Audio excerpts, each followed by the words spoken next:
You can't handle the truth.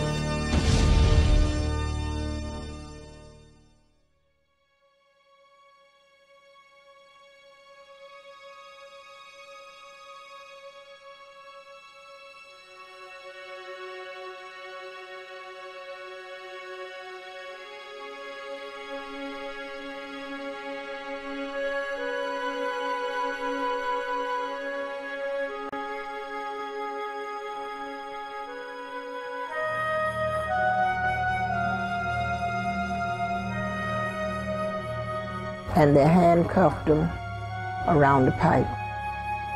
And they beat them, and they beat them, and they beat them. They drove down the road a couple of miles. She said that all 4 of them raped her. People want to put it aside and move on, but it's something that always will be here.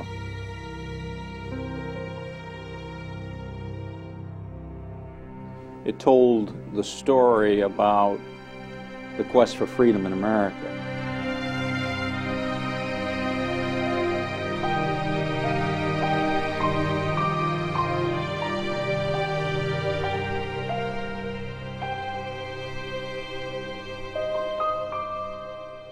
First, it was just hard to get a sense of what really even happened. There was a young couple, the Pagets, Willie and Norma Paget. They were coming home late at night. Their car broke down. They pulled over to the side of the road. Willie Paget was trying to get the car started. And that's the point where sort of the story separates, and you kind of have 2 completely different versions at that point. The story that they told was that a vehicle came by, saw that they were in distress. It was 4 black men that offered to push the car off and help them, that after a period of time they stopped pushing the car. Willie Paget had a discussion with them. They quarreled. These men supposedly jumped him. He supposedly defended himself, struck them with a stick, but they overpowered him, took his wife away in their car, and that was the last Willie saw of her until the next morning, early Saturday morning, when he was reunited with his wife, and she said that she had been raped. Willie Paget got a ride back to town, went to the sheriff's office in Lake County in Leesburg, and reported that his wife had been abducted by 4 Negroes. Willis McCall, who was the sheriff of Lake County, actually wasn't in town at the time, but his chief deputy launched this search for the men that Willie Paget said he was looking for. They drove all around. They got to Groveland, and Willie Paget said, "There's the car." He and the deputy went in, arrested Walter Irvin and Samuel Shepard, and then they picked up Charlie Greenlee, who was a young 16-year-old boy that was really sleeping in a railroad station, trying to get a ride back to his home. Greenlee was later identified by Norma Paget as being one of the people who had attacked her. So they had 3 in jail. Ernest Thomas fled the county. A manhunt was launched. This posse of white men chased him all over the state, caught him up near Taylor County, and actually shot him to death.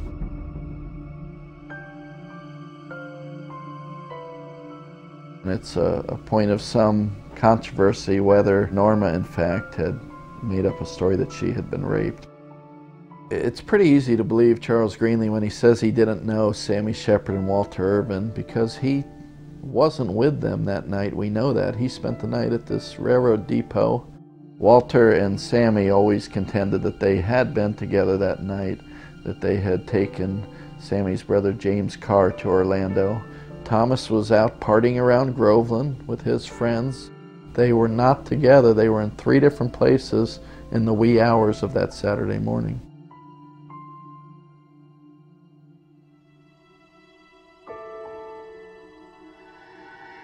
This is easy for the authorities. This gets a lot of people off the hook. Norma Paget's husband was known to have been fairly brutal with his wife. They had broken up at one point, and her father had told him I don't want you causing any more trouble for my daughter. And apparently, he had done something to her that night, and they may have been concerned that her father was going to take action against him and may have needed to come up with a story to explain what they were doing. For Sheriff Willis McCall, his primary job was to turn out citrus workers, and historically, the Grove owners had turned to him to supply black workers. But after World War II, blacks returning from the Army didn't want to do this. They wanted something better. And so, by bringing these people to justice, he's able to solve several problems that he is facing. He is going to show two of the blacks who have been known to not want to work in the fields and to want no part of the citrus industry. He's going to show them, you better do it my way. They all seem to have been brought together because of this crime. Just happenstance, really. What happened after the initial 3 defendants were arrested was riots broke out. Black neighborhoods were being shot up, some houses were burned, mobs were sort of circling through Groveland. Several nights of rioting went on to the point that the governor of Florida, Fuller Warren, had to call out the National Guard. It was a huge story all over the country. I remember seeing sandbags, and I remember seeing a .50 caliber machine gun. And at that time, people that lived on one side of the town, black people per se, if they wanted to cross over to the other side of town, there would be a National Guardsman. He would get on the hood of the car and ride with them on the other side, I guess for their own personal protection. They burnt down about 3 houses in Bay Lake. And I learned later from my daddy that they came to burn our house down too. But Mr. Edge stopped them. Willis McCall, to protect the 3 surviving defendants, took them to Rayford State Prison. A couple days later, Harry T. Moore, the head of the Florida NAACP, and the national office of the NAACP sent representatives to Rayford. They made it clear that they had been brutalized by McCall. McCall has a well-documented track record of not only beating prisoners, but eventually killing a prisoner in his custody. And there is absolutely no reason to doubt them. They had marks on their bodies. They had cut marks on their feet from glass. It is clear that they were brutalized by McCall or his deputies while they were in custody as he tried to get a confession from them. So Harry T. Moore and the National NAACP immediately began charging McCall with brutality and with violating their constitutional rights, and ended up really representing the Groveland defendants as the trial came up.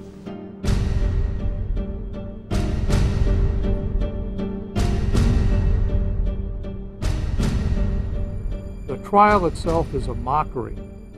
The Orlando Sentinel, even before the trial begins, has run a front-page editorial cartoon showing electric chairs that they intend for these young men to occupy. She pointed her finger at each one of the defendants. She described how they raped her in very blunt detail. It was a powerful testimony. With all of the baggage about rape and black men and a white woman, innocence and evil unfolded in this story. This was an assault on white America, not just on this white woman. There was no way a white jury was going to release 3 blacks accused of raping a white woman. That no matter how shallow the evidence was, no matter what they thought of the people involved, they were going to have to come back with a conviction if they were going to continue living in that county.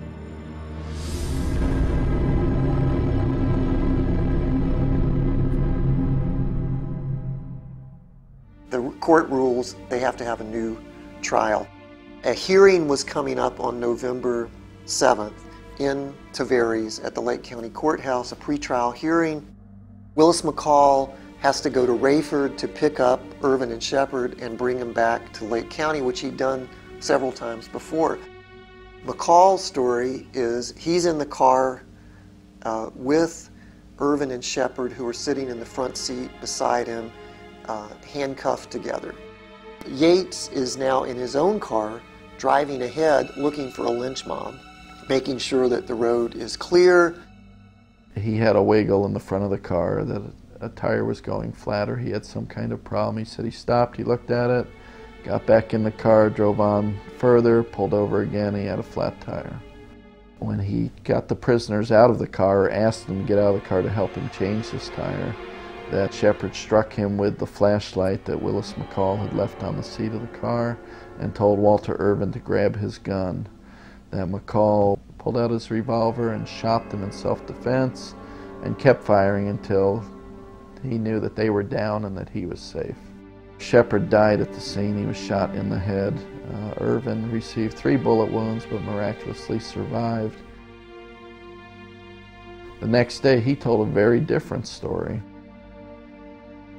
He told us that when they got to Wearsdale, they pulled off the road and they got on the dirt road to go to Tavares. When they got about 10 miles out of Wearsdale, Mr. McCall started jimmering, shaking his steering wheel, cough like you got a flat tire. When he did finally stop, he walked in front of the car, came round to the side of Sam's door. When he opened the door for Sam, as Sam turned to get out of the car, Walter Lee said he shot him right in his forehead. Just like that. He said he shot him so fast and he felt his weight moving until he knew that Sam was dead. He said, but by that time, he had shot him also.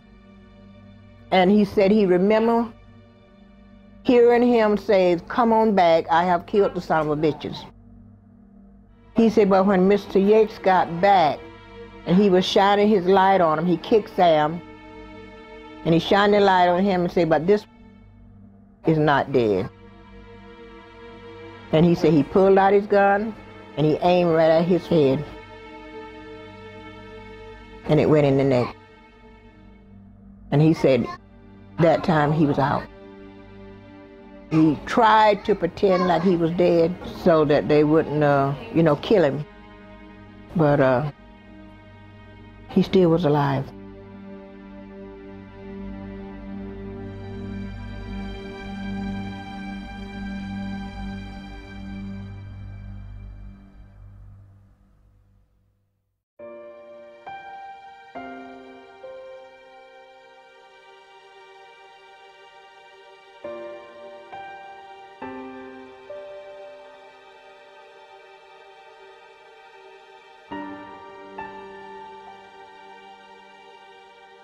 It was such a polarizing event, and both sides sort of had pretty extreme positions on it. I mean, the white press in Florida portrayed it as a rape case, what a horrendous thing, and look what these young black men did. The black press and more liberal papers in Florida portrayed it as sort of a racial atrocity.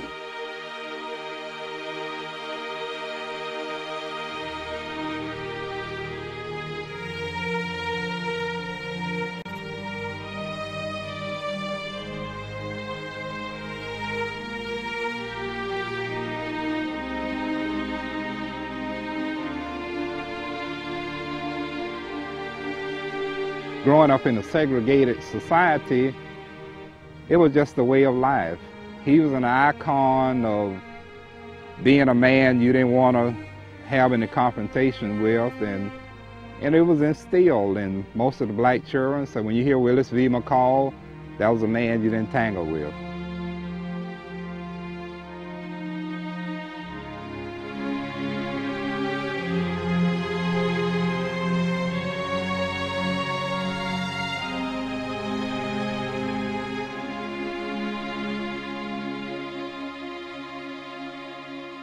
we're fully capable of doing these things again, quite frankly. And we didn't know that about ourselves. And only when we know that about ourselves, I think, are we equipped then to deal with it.